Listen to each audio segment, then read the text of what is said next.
Welcome back to The Meaning of Men, the show dedicated to helping men find meaning, purpose, and resilience in their lives. I'm your host, Simeon Atkins, and today we're exploring EMDR therapy and the transformational impact it has on resolving trauma. My guest is author Michael Baldwin, who himself spent most of his life dealing with the effects of unresolved trauma until he broke free with EMDR. Michael breaks down how EMDR works, why it's supported by leading health organisations, and how it helped him heal not only himself, but also repair his most important relationships. Let's get into it. Michael, if someone asked you what your mission is, or the mission that you're on, how would you answer that? So my mission, I'd say, was pretty simple, for the book, which was to decode trauma for the general public, because like myself, I'm guessing the general public believes that trauma is either a natural disaster or combat duty, or maybe if you've been held up at gunpoint. The general public doesn't understand that trauma can be being fired, getting divorced, losing a loved one, or if you get into the realm of childhood, where things are magnified to a much greater degree, being bullied, losing a pet, losing a parent or a grandparent, all those things. So I had what I would consider probably the more mainstream understanding of what trauma is, and was completely re-educated as far as my own understanding was concerned. And the second mission was to introduce the general public to EMDR therapy, which I had never heard of before, which I was introduced to when I met a therapist, which I'll talk to you about. I'll talk about later. And our goal, myself and my co-author, the goal is really to provide the public with an accessible handbook on trauma and EMDR for the general public. What do I need to understand and know about you and the journey that you've been on personally that will really help me understand the man that's sitting in front of me today? So I'm going to guess in your audience, your listening audience, there'll be others like me who is a survivor of childhood trauma. Now, in my case, I just didn't know that until I was in my 60s, which is kind of hard to believe, but true. So in my case, I was victim of all three: emotional abuse, physical abuse, and sexual abuse. And I spent 22 years on a journey trying to get to the bottom of what I was even aware of that was afflicting me, by way of 7 different therapists, and I'll talk about different kinds of therapy later. So in 22 years, 7 therapists. And it wasn't until I met Dr. Jeffrey Magnavita, who was introduced me to EMDR therapy from the very first moment I met him, the very first appointment we had.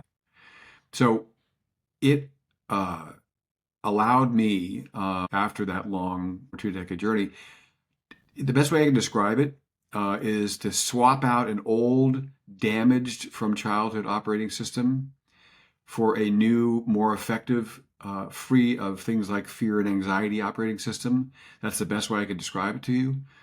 Because with EMDR therapy, things were that I've struggled with for decades, like nightmares, daily worry.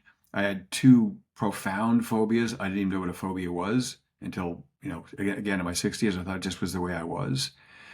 PTSD symptoms, addictive and abusive behaviors. Those all went away, and I started to take care of myself like a more normal person would normally do. And I was able to let go of a very fake, very false, self-protective persona that I had created over time, all in the service of trying to mitigate the trauma. I became kind of a status and achievement junkie that was kind of never satisfied. So EMDR allowed me to live and lead a much more authentic life. Opened the door for me for a much more healthy, intimate connections with friends, which is kind of amazing, because I had a lot of friends, but I always worried that if you ever had an argument with a friend, you'd lose the friend. I realize now arguments are healthy and actually deepen relationships. Better family member relationships, and also finally starting to think and consider the possibility of having romantic relationships really for the first time in my life. Because I'd been stymied since, all this stuff had taken place and just was operating from a phobic kind of paralysis.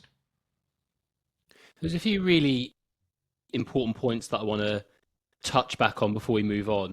You were talking about general understanding around trauma, and people, and myself was definitely included in that bucket up until pretty recently, where you think of trauma as being something huge. Like I would say that's like trauma with a capital T, maybe. But obviously, as you were saying there, trauma can come in a small T, and again, that's going to depend on different people. But I think certainly sort of like experiences that I've had, I think maybe sort of like a lot of those small T traumas, so to speak, and you almost dismiss them because you don't think that they're the sort of classic examples of trauma, and that it's very easy for them to build up over time. And if they're not properly, I think, identified and looked at, then they can really grow in magnitude. The other thing that you said that I picked up on there that I really resonated with as well was driving for external success to try and mask what's really happening, and you feel like you can do that, and you'll just kind of get over it and you can just kind of move on. But I've certainly learned in personal experiences again that you can just keep doing that as much as you want, and it will just, unless you're really tackling what's happening, whatever that might be, then you won't really be able to reach that level of happiness and fulfillment that ultimately you're striving for. It's funny, you hit on a big one. First of all, in my case, thinking that, just some examples from my 20s, running the Boston Marathon without walking a step, getting into medical school, which took me 3 years to, and then not going. It was all about getting in. Being the first person I knew of in 1994 to register my surname as a domain name, which was unheard of. But these are all status achieve, goal set achieved, status and achievement junkie. But there's so many cases, and there's one aspect of the book which I think makes it unique. There are about 60 spreads in the book, we call them billboards, where there's an image on the right and very, very little headline text on the left. And this is where the idea for the book kind of started, to capture concepts in a way with imagery, so it would work in any language, because the image does. And one of them, the headline is "There's no escaping the gravity of trauma." And cases like Michael Jackson, cases like Whitney Houston, cases like these people who they achieve this unbelievable level of success and wealth and fame, and yet they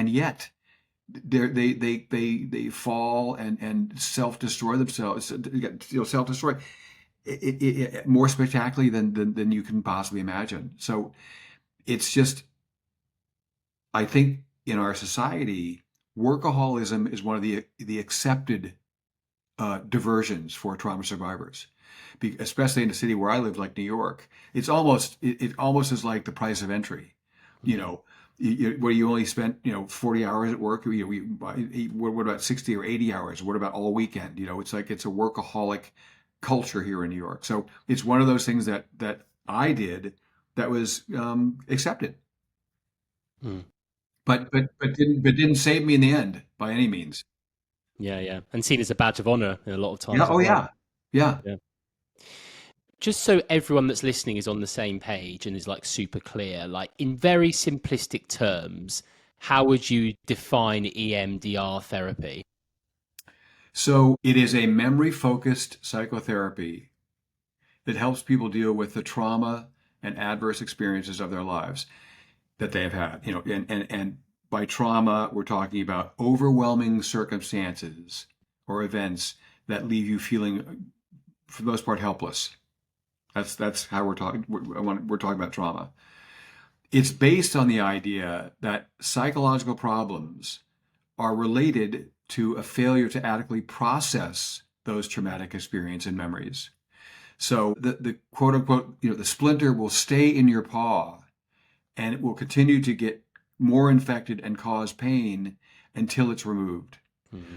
There's no substitute for actually removing, or in the case of EMDR therapy, processing those unprocessed traumatic memories. Now, why are they there? Because particularly in the case of childhood, when traumatic events take place as child or during childhood, they're usually overwhelming and something that cannot be reconciled.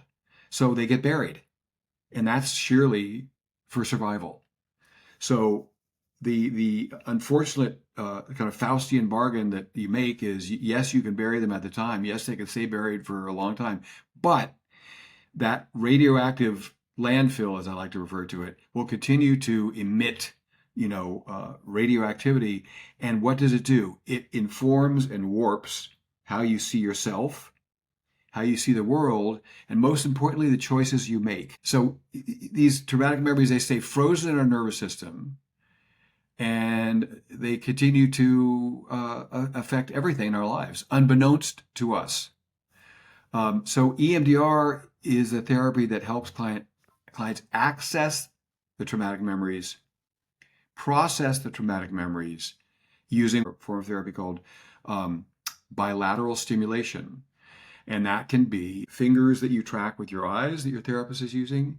That could be tappers you're holding, where it's buzz and ring, buzz right, buzz left, buzz right, buzz left. So it's back and forth, bilateral. It can be what's referred to as a light bar that sits in front of you, where the pulse of light goes back and forth. So many forms of it, but it's the same thing. It's creating bilateral stimulation, which is what Francine Shapiro, who discovered EMDR therapy in 1987, discovered the phenomenon that allows the patient to restart or re-engage the processing process until you feel less and less distress.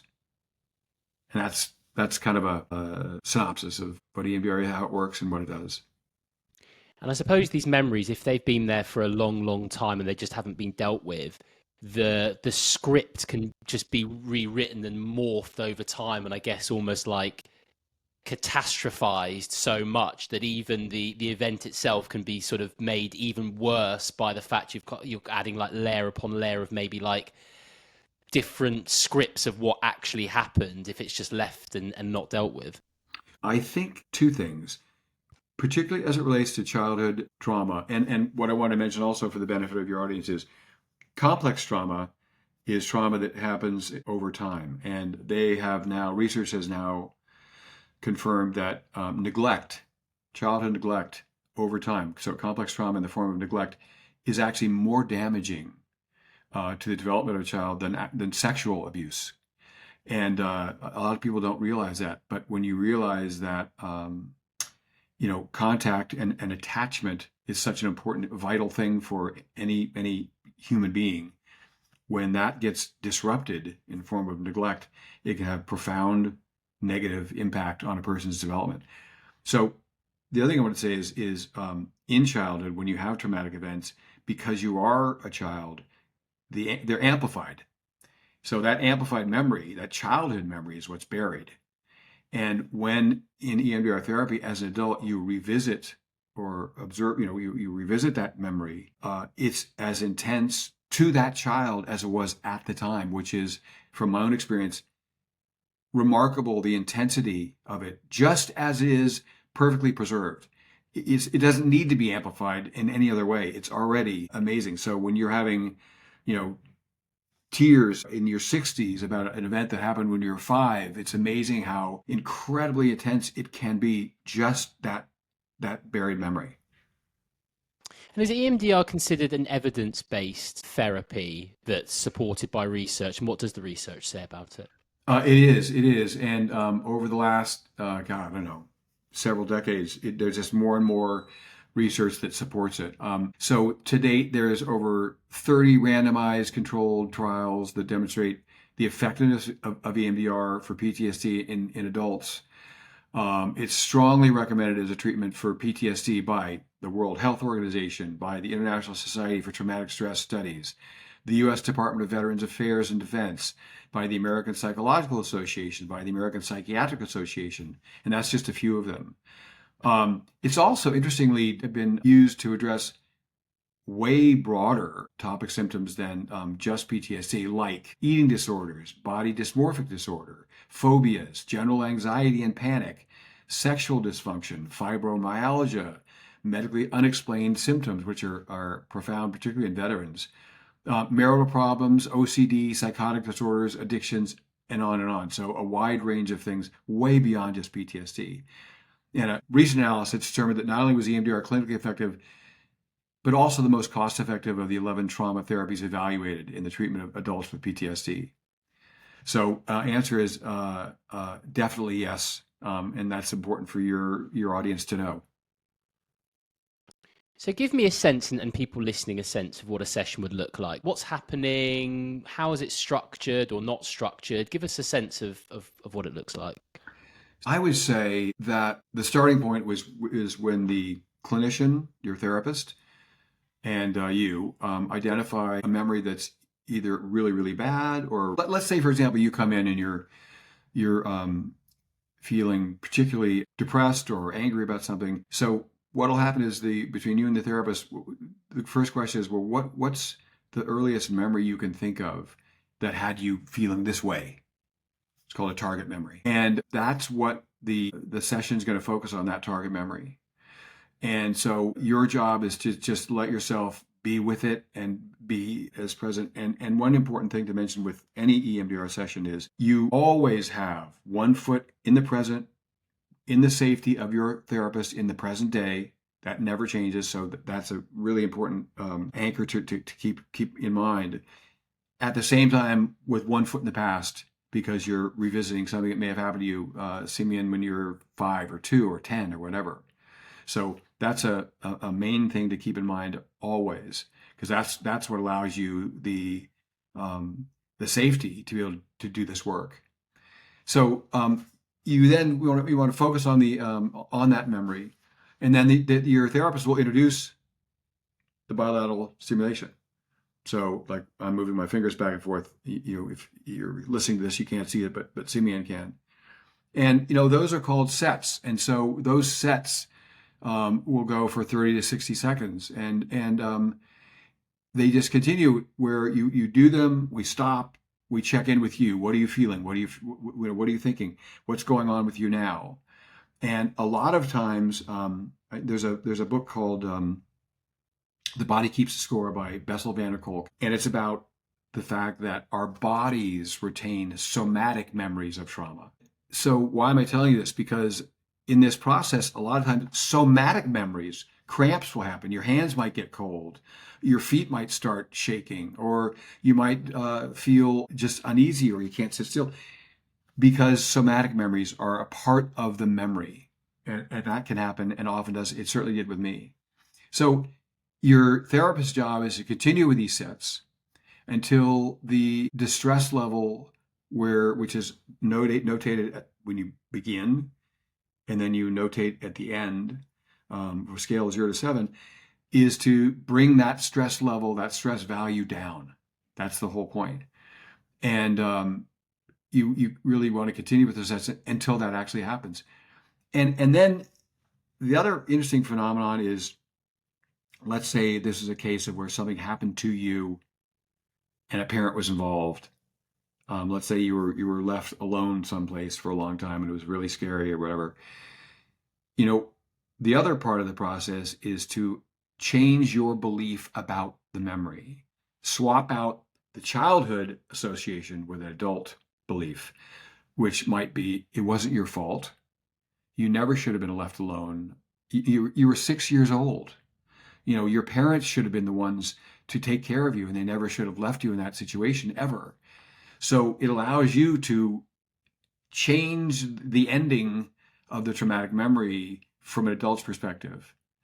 But the goal is to reduce the stress down to 0 and replace your or the client's negative belief with something more positive, and usually something a lot more realistic. I want to dive more into EMDR in a second, but I want to just come back to something we were talking about earlier around this perception of trauma having to be something especially big and especially powerful. And a lot of the time, trauma's happening to us and we don't realize it. What are some of the common emotional or behavioral patterns that might indicate unresolved trauma, particularly in men, that they can start to recognize in themselves and start to realize that actually there might be some unresolved trauma at play? So I'll start with myself. Just give you an example for your audience, because as I told you, I was how can I say a happy status and achievement junkie in my 20s, 30s, 40s. I spent about 40 years in the advertising business. So for me, my symptoms or patterns were dissociation, which started at a very, very young age, where you pull yourself out of whatever the reality of what you're into, like in my case, comic books, or sending away for things on the back of cereal boxes, or just anything to dissociate from the reality of my situation. And that what you do in that is you're cutting off and kind of disavowing yourself. You're not in your body. You're not in your mind. You're dissociated someplace else. Self-image issues. I had phobias, and I didn't even know what phobias were. That's a big one. Having a trauma strategy that you're not aware of. In my case, this grandiosity strategy, I was compelled. This goal set, goal achieve, goal set, goal achieve. Had no idea why I was on this treadmill, but I was. No intimacy really feasible, possible. I had two nightmares in particular that I suffered from for probably 40 years. Same exact nightmare, same exact way, just as terrorizing the first time was as it was the last time I had it. Avoidance issues, that's very common. Anxiety is a very common one where you can't pinpoint a source for it. Fear of rejection. In my case, also getting back to my particular phobias, a fear of restrooms. The idea is a boy going in and using a stall in the restroom. Impossible. Just thought it was just the way I was. Had no idea it was a phobia. Fear of heights. No idea why. Thought it was just the way I was. Any suggestion of intimacy with a woman, impossible. No idea why. So that, in terms of the list I've just given you, phobias are usually a big red flag. And in my case, it sounds so silly to say it, but in my case, I just thought it was just the way I was. I had no idea. And when in the process of the 2 years working with Dr. Magdavita, when I discovered the source of the two main ones, it was like, it was unbelievable, to finally know where they came from. Trauma-based events that caused phobias that allowed for any number of triggers to reactivate the trauma. All of a sudden you're panicking. All of a sudden your palms are sweating. You don't know why. Someone made a comment, or you smell something, or you hear some music, and all of a sudden you're activated, and you don't know why. How might I know if EMDR is the right therapy for me? And how does it maybe compare to some of the other trauma therapies that are out there? So I'm going to answer that question based on my own experience. And what is my experience? My experience is I had tried several other forms of therapy. I had tried several other therapists. I wasn't getting relief. I wasn't getting better. And for me, EMDR, from the very first session I spent with Dr. Magdavita, was remarkable because it was like, if anybody, in the tube, there's the two tracks that the train rides on, and there's that third rail that has all the current in it. It's like when you're grabbing, not the first rail, but when you grab that third rail, you're grabbing right into where all the current is, where all the story, all the emotion is. That's what it was like for me. I almost had run out of alternatives at that point. Now, you're asking a question if for the first time thing, I think I've got some unresolved trauma. Well, the bottom line is 7 out of 10 adults have had some form of trauma in their lifetimes, period. So we don't have to look too far. So chances are you're one of them. And in that case, again, based on my experience, why not start with a therapy that is designed to be one of the most effective and efficient therapies dealing with trauma? But having said that, Dr. Magdavita is fluent in many forms of therapy, not just EMDR. So there was integrated family systems involved. There was talk therapy involved, along with EMDR. So pretty much any qualified therapist you're going to get is going to be fluent in more than one language, is another way of saying it. But EMDR, if you in fact are are carrying around buried trauma like I was, they're going to be able to pull that splinter out of your paw and also apply and leverage other forms of therapy that they're fluent in as well. So bottom line, I would say, how do you know if it's right for you? Find an EMDR therapist, try it, and see how it works. Because it's funny, since I finished the book, I have 65 friends, friends of friends, colleagues of friends who have called me up and asked me for a recommendation for an EMDR therapist from my co-author. And 65 people, probably to a person, has told me how remarkable the experiences that they've had have been. And for many of these people, like myself, not as extensive, but they also had other experience with other forms of therapy. We talk a lot on the show about identity. It's something that comes up a lot in different discussions. From your experience and people that you've spoken to and worked with, how have you seen trauma shape or maybe distort our sense of self and personal identity? I would say it does it in a profound and fundamental way. And again, let me start with myself.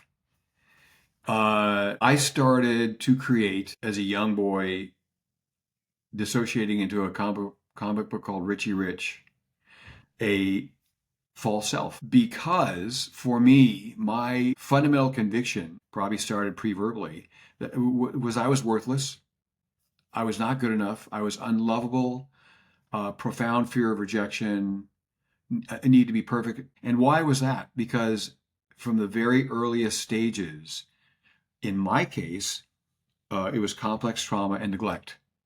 So my inference, and believe me, it's amazing what the inferences we're capable of drawing even pre-verbally is, well, I guess I'm not lovable. I guess I'm no good. I guess I'm worthless. And that is a profound conviction that stays there. It gets cemented in there. And so that is like, if that's the sun in your self-worth or your sense of self solar system, it warps everything.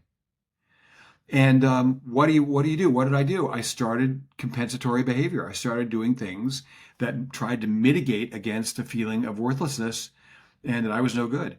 So in answer to your question, it puts a tape in the player that's based on trauma, that's not based on reality. And it stays in the player until you take it out. And it's what's funny for me is, if you could have seen me, Simeon, at the height of my advertising career, I don't know whether to laugh or cry.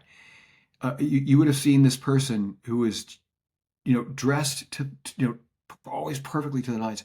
The monogram, always in exactly the right place, with the right shade and the right size of letter, with the right kind of briefcase, and flying on the Concorde because it was the coolest way to travel, and I want to make sure everyone knew I was flying on the Concorde. And I had a penthouse on the Upper East Side of New York, and I belonged to the most exclusive. All this stuff. Clothing became ritualized, basically fetishized for me. All that today, I couldn't possibly care less. Couldn't possibly be less interested. But that was what I had to construct to try to mitigate how my sense of self had been perverted by this conviction that I was worthless. So it can have the most profound effect on how we see ourselves. 100%. Yeah, and there's nothing wrong with striving for those kind of things, but as you were saying there, you were using it as a way of creating self-worth for yourself because the Correct. trauma had told you that you weren't worth anything. Correct. And you could carry on chasing it and getting more and more and more, and it might for a very short period of time sort of nullify the pain, but fundamentally long term it's not going to shift the needle and make the difference until you start to identify what that trauma is and deal with it. Exactly. That's exactly the point. And I'll give you an example as to why what you said is exactly right. I'd have a meeting with an IBM client or something, and someone, some feedback would come back saying, well, Michael he may not have handled that meeting as well as he could have. Off a cliff. Off a cliff. I'm going to be fired. I'm no good. I've never been any good. I'm a fraud. Just completely off the cliff. So there's no safety. There's no security. There's no solidity to this fabricated sense of self. It's as feeble and fragile as a house of cards, Yeah. as opposed to, let's take either a non-traumatized child who develops normally with normal attachments, or someone who had some a little bit of trauma growing up, but deals with it and gets them processed and resolved. That sense of self is rock solid. That can't be shaken. And that's what you want, because it's coming from a grounded sense of who you are in reality. Shame is a common emotion that I hear is tied to trauma. I've had conversations around somatic therapy, and that was one of the common threads in that conversation as well. And I'd be interested to hear from you how EMDR can address shame specifically, that really helps with self-compassion and self-forgiveness in that regard. So I had a lot of personal experience with shame, because you feel shame when you feel worthless. You feel shame when you feel unlovable. You feel shame when you feel you're no good. So what EMDR does and did for me is foster a new perspective, transitioning from shame to self-worth and to an adult perspective, and with new information. For example, when I was in Denver, I was there till age 5, I would be put out in the backyard, age 2, barefoot in a diaper, no supervision whatsoever. And today, something that a neighbor would probably call childhood services get to the household, because this is just, you can't possibly do this. And I would wander down the back alley in Denver, down to like the intersection where cars and people were, at 2 in a diaper with bare feet, and someone would inevitably bring me back to our house, ring the doorbell and deliver me back to whoever was there. Whether my mother was there at the time or not is anybody's guess. And changing that perception that like something must have been wrong with me. No, that wasn't my fault. I never should have been put out in the backyard by myself in the first place. Where were my parents? Where was the nanny? Where was the person to take care of me? Because that's something that was wholly out of my control at the time. And it's funny. I developed an exercise that I would use when I was in yoga. The Shavasana is the last pose, corpse pose. And I would sit there with my eyes closed, and I would imagine all the sort of damaged parts, previous parts of me in hiding, the 2-year-old, the 3-year-old, the 4-year-old, coming out to me and sitting in my lap and letting me put my arm around them, and put my arm around this one who's 2, this one who's 4, this one who's 8. And sort of giving them the love and attention that they never had in that version of me at that age. And it's the first time I really understand this whole notion of, parts of yourself, previous parts of that get exiled and get sent away. Because, these are the ones who are carrying the negative, the damage and the negative beliefs. So what am I doing? I'm bringing compassion to those parts of myself. And most importantly, a sense of healing. It's all a part of the EMDR process that allows you to finally move on from that warped sense, where in many cases it has to do with shame and feeling that things were your fault. I like how you said finally move on, because I think people that will be experiencing that will have just been holding on to it for so long, and it must just be that relief of just finally breaking the shackles and breaking free. And you probably got to a stage where you've gone through 7 different therapists, and you've really given it a very good crack from everything that you've said, that there was just probably this sense of hopelessness and thinking, well, it is just me and I'm not going to be able to fundamentally change that. So getting through that and getting to where you are today must have just been an incredible feeling. It was. And it's funny. I remember the first time I saw Dr. Magvita, it was a long extended session. I think it was 4.5 hours. We took one break, and at the end of it, and it was very intense. A lot of tears. And I remember at the end, he asked me, he said, "Michael, you must be exhausted." And I said, "Well, actually, I don't really feel exhausted. I feel this incredible sense of relief." And Simeon, the best way I can describe it is like I felt like when I would take a deep breath, I had like 2 more quarts of lung capacity. You know, when you take a deep breath and it's just so satisfying? I said, God, wow, I got 2 more. Wait, where'd that lung capacity come from? But you know, I'm speaking figuratively, but from a psychological or emotional perspective, that's kind of exactly what you're doing, because that trauma is real. That trauma is buried. Those emotions, that pain, that's real and it's buried. And when you finally are able to process that stuff, it's up, through, and out, and you're done with it. That's it. You know, it's like, why does Simeon, he's on his third girlfriend and she's abusive. Why does he keep going out with these abusive girlfriends? And then it was funny, he worked with this EMDR therapist for a while. And have you met his wife? She's unbelievable. Because, you know, unfortunately with trauma, we end up being attracted to the familiar, unconsciously attracted to the familiar. If the familiar is abuse, you're going to seek out that kind of person. When you purge that finally, I like to say, people, your head gets above water. And now you can see, oh my God, why would I be with her? No, I want to be with her. But because your head's above water, the trauma, you've risen above the trauma, it's gone now. It's not weighing you down below the surface. You now can rise to above the surface and see the world as it really is and people who they really are. So for me, it was just profound relief every time I was there. And we did EMDR, among other things, every time I saw him. Michael, what's one important thing relating to EMDR that we haven't discussed today, but we really should have done? So I want to share one thing because I think it might be meaningful to a lot of your audience. I grew up in a family of 4 children: older brother, older sister, me, younger sister. My older brother was a terrible, terrible, really terrible bully.